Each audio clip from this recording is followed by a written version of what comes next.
DPS channel.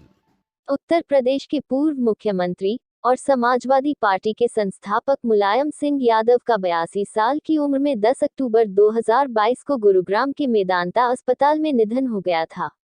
Netaji के निधन पर प्रधानमंत्री से लेकर सीएम योगी और बीएसपी सुप्रीमो मायावती आदि ने शोक व्यक्त किया था। आज उनकी प्रथम पुण्यतिथि थी। उनके चाहने वालों ने सैफई समाधि स्थल पर पहुंचकर पुष्प अर्पित कर नमन किया। वैसे तो मुलायम सिंह यादव जी इस दुनिया को छोड़ गए, लेकिन इटावा के ताखा क्षेत्र के निवासी उनके चहेते एक व्यक्ति जो मुलायम सिंह यादव जी की आवाज को आज भी अपने अंदर समाये हुए हैं, वह व्यक्ति है रविंद्र यादव है। नेताजी को बेहद पसंद करने वाले मुलायम सिंह जी की यादों में सदैव रहने वाले रविंद्र जी नेता की आवाज को जिंदा बनाए हुए हैं। उन्होंने मुलायम सिंह जी की आवाज में आगामी लोकसभा चुनाव 2024 के लिए चुनावी जनसभा को संबोधित करके दिखाया। उन्हें आप भी सुने। आज आप सैफई में आए हैं, मुलायम सिंह यादव की पहली पुण्यतिथि है, हजारों कार्यकर्ता मौजूद है, क्या कहना चाहेंगे आज आप?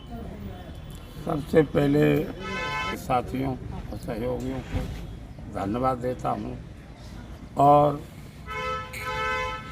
मैं एक ऐसे महानायक, उनके समान नेता बहुत हुए हैं लेकिन उनके बराबर का कोई नेता नहीं हुआ। नेताजी वो शख्सियत, वो अमानत, वो धरोहर, वो महान विभूति थे जो उन घरों में रोशनी लेकर के चले हैं जिनमें सदियों से अंधेरा पड़ा था। हजारों वर्षों से दबे पेशे, शोषित, पीड़ित, दलित, हर जन समाज के लोग जिनको कभी कुछ मिला नहीं था, जो हमेशा कोलवी, संताल, आदिवासियों की तरह से देखे गए हों, जिनको कभी कुछ मिला ही नहीं था, उनको सब कुछ देने का काम नेताजी ने किया है। तो ऐसे महान जननायक नेताजी ने मुझे, हम समाजवादियों को एक नई दिशा देने का काम किया है।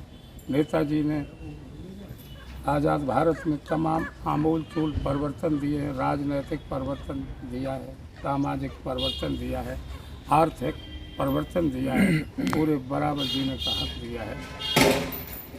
और आज उनकी पुण्यतिथि है, तो ऐसे महानायक को मैं आप सबकी तरफ से, प्रोफेसर जनता जनार्दन की तरफ से, नेताजी के पद कमलों में मैं अपना सिर झुकाकर और मैं उनको नमन करता हूँ, उनको श्रद्धांजलि देता हूँ।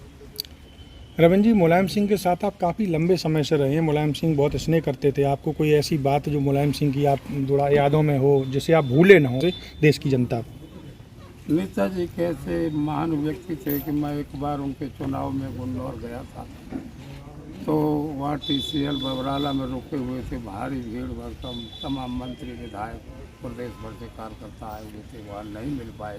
मैं रास्ते में आ रहा था, मैं बाइक से गया था, तो नेताजी ने मुझे देखा तो काफिला रोक दिया और क्या ये बोले कि क्या मरना चाहते, इतनी कड़ाके की सर्दी है और फिर भी मोटरसाइकिल से आए हो? तो हमने कहा सर मेरे पास साधन नहीं था, मैं बाइक से ही आया। तो वहाँ मेरी मदद भी की, वो अपनी तरीके से कहा कि उसके पैसे नहीं होंगे ठहरने को, तो उनके किसी साथी ने मेरी मदद की। तो नेताजी का स्वभाव ऐसा था। और नेताजी के ऐसा भाषण जो आपके ऊपर, जिसने भाषण ने हमें साफ छोड़ी हो, जो भाषण बहुत प्रसिद्ध की रहा हो नेताजी का, नेताजी को जैसे विचार जो बहुत प्रसिद्ध रहे हों, ऐसे उन विचारों को भी नेताजी के बारे में आप बताएं। नेताजी कहते थे कि लोग समाजवाद का जानते हैं, समाजवाद का मतलब क्या है? समाजवाद का मतलब है कि देश के अंदर, दुनिया के अंदर कोई ऊंच नीच का भेदभाव नहीं होना चाहिए, कोई किसी से हाथ नहीं फैलाए और कोई किसी के दबाव में काम न करे, कोई किसी से झुकना न पड़े, किसी को कहीं झुकना न पड़े, और समानता रहनी चाहिए, घेर बराबरी खत्म होनी चाहिए। और ये असमानता है, ऊंच नीच का भेदभाव है, ये भेदभाव खत्म होना चाहिए। सबको पूरा जीने का हक, पूरा अधिकार होना चाहिए। जब इस समाजवाद का मतलब यही होता है, दुनिया में बड़े से बड़ी समस्याएं हो जाती हैं, उसका समाधान केवल समाजवादी ही रास्ता है, उसके रास्ते से निकल। जब 2024 आ रहा है, आज काफ़ी बड़ी संख्या में पुण्यतिथि पर नेताजी के देश के पूरे देश से कार्यकर्ता आया था, तो अगर नेताजी जीवित होते आज नेताजी जीवित होते तो 2024 में लोकसभा चुनाव में कार्यकर्ताओं को क्या संदेश देते, वो संदेश आप नेताजी के बारे में एक बार देश की जनता को दें। नेताजी हमेशा कहते आए हैं, जो पार्टी के जिम्मेदार पदाधिकारी रहे हैं, उनसे हमेशा कहा है कि देखिए पहले तो ये नौजवान हैं, जो समाजवादी विचारधारा के नौजवान हैं, इनकी बहुत बड़ी जिम्मेदारी बनती है कि आप जिम्मेदारी के साथ आगे आएँ। और हमेशा हर मोर्चे, हर मौके, हर मंचों से हमने हमेशा कहा है कि कई समाजवादी पार्टी भूली न हो जाए। जिस ओर जवानी मुड़ती है, इतिहास उधर मुड़ जाता है। तो इसलिए हम कहने आए हैं कि 1969 और 67 से लेकर के 2024 है, चुनाव बहुत हुए हैं, लेकिन ये चुनाव देश की एकता, अखंडता और देश की अहमियत का सवाल है।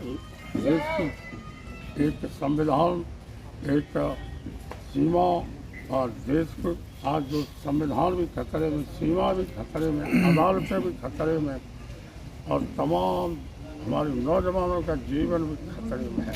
व्यापारी परेशान है, बुनकर परेशान है, छात्र परेशान है, किसान परेशान है, मजदूर परेशान है।